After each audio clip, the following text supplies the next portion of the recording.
Hi. I just want to share my experience with Rosayo. So, unang-una, I am Attorney Maricel at sa sobrang busy ng trabaho natin, no, minsan talagang nakakalimutan na natin na yung talagang yung deep na connection with the Lord. Minsan pag nagdasal ka na, okay na, ganyan. So one time, nung ako ay nagbe-browse sa Facebook, nakita ko yung page ng Rosayo. So, sinubukan ko na bumili ng rosary dahil una nagandahan ako. Sabi ko, ang ganda nito. Tapos,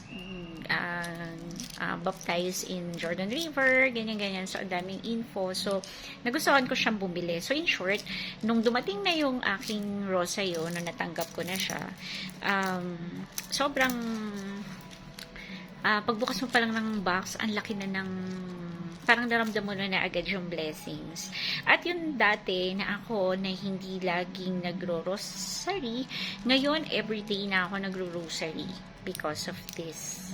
So, ang daming naging blessings, but para sa akin ang pinaka-importanting blessing na natanggap ko is yung mas napalapit ka kay God through the intercession of Mama Mary. And every day talaga hindi kompleto yung araw ko pag hindi na ako nagro-rosary. So thank you Rosayo for this. Actually bumili pa ako ng isa kasi gusto ko meron akong dala-dala lagi sa bag ko. So yung unang binili ko nasa bag ko, yung isa nasa tabi lang ng kama ko, pagising ko, magro-rosary na ako, or kahit pag nagising ako sa madaling araw, nagro-rosary na ako. So, ang dami-daming, sabi ko nga, hindi lang material blessings ang importante. Ang importante kasi is yung napalapit ka at nararamdaman mo na nandiyan lang sa tabi mo si Lord. Kaya, Rosayo, thank you very much. At, ano ba yung dapat kong sabihin? Wala akong masabi na